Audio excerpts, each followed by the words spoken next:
好多謝你幫我發明咗燈泡啊！不過我而家仲有一個難題喎，就係呢個燈泡冇辦法熄滅，點樣可以整到一個能夠開關嘅燈泡呢？而家我哋一齊將燈泡加入按鈕，加入開關按鈕，我哋需要3樣材料。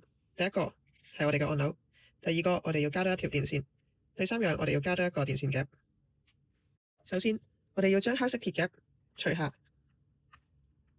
接住落嚟，我哋將黑色鐵夾夾喺呢一個按鈕嘅位置，而按鈕嘅另一端，我哋可以用鐵線穿入去，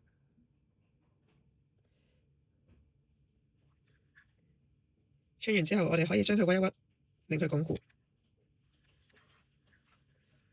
而電線嘅另一端，我哋可以用鐵夾去安裝，先拆除咗佢嘅交鋒套，然後同樣地將電線攝入去。